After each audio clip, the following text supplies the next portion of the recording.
emocijos tik tai geros, o komandos žaidimą labai gerai vertinu.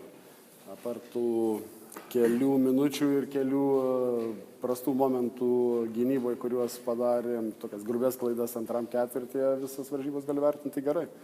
Ta, ką buvom susitarę, vyrai vykdė, stengiasi, svarbiausia tikėjų to, ką darė. Ką akcentavot prieš rungtynes, būtent iš Žalgirio komandos galbūt?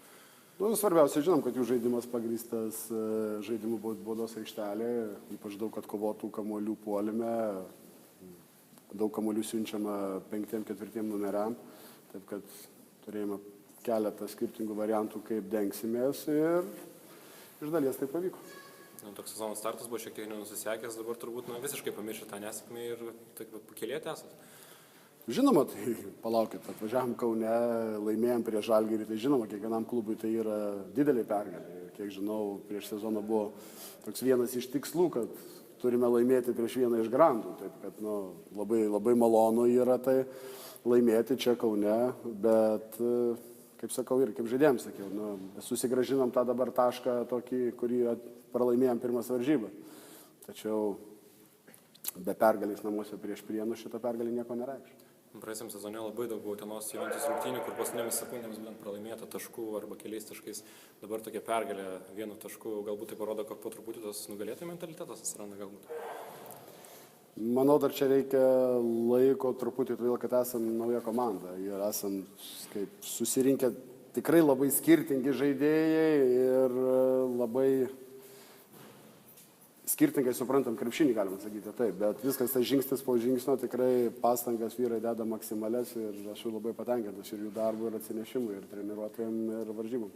Turbūt buvo labai svarbu ir kad žaidėjas gerai sužaistų. Graudusas šiandien berods 10 ar 9 rezultatyvus perdavimai, taip pat ir kelios labai svarbios rezultatyvios atakos pabaigoje. Žinoma, tą akcentavome, žiūrėdami video peržiūrą po paskutinių varžybų, tas klaidas, kurias padarėme, ko neįvykdėm, ką turėjom, ir šitose tikrai, ypač Šonas, tikrai didelę dalį tų sprendimų padarė gerai. Treneriui, jums su Lietuvos Rytui vadovaujant tą Žalgirį, kaip ir nelabai buvo lengva įveikti, o čia atvažiuojat su Utenos Juventus asmeniškai kaip treneriui tokia pergalė. Atsiprašau, kažkam Žalgirį įveikti yra lengva. Turiu galvoju, kad turėjo turbūt stipresnę komandą pernai ir dabar nuėjo. Ilga diskusija, nepradėkim jos. Bet aš sakau, labai malonu yra tikrai laimėti. Linkiu Žalgirį kuo didžiausios sėkmės ir matėm Žalgirį taip praeitą savaitgalį, kur ir kaip sutriuškino Panathinaikos Lokomotyvui su tokiais individualiais stipriais žaidėjais, nedavė mesti 49 taškų, 49 davė, 50 net. Taip kad, tikrai yra džiugu sužaisti geras varžybas ir ypač laimėti prieš tokį priešinį. Galbūt užklupot po tokių šventinių nuotaikų Žalgirį ir dėl to jiems? Čia, kaip minėjau, taip. Tai aišku, jie buvo susikoncentravę, visa koncentracija buvo čia didelės iškilmės, 70-metis, viską tikrai išnaudojo daug energijos varžybose, galima sakyti, kad mes irgi gal truputį to pasinaudojom, nes mes turėjom laiko pasiruošti varžybą.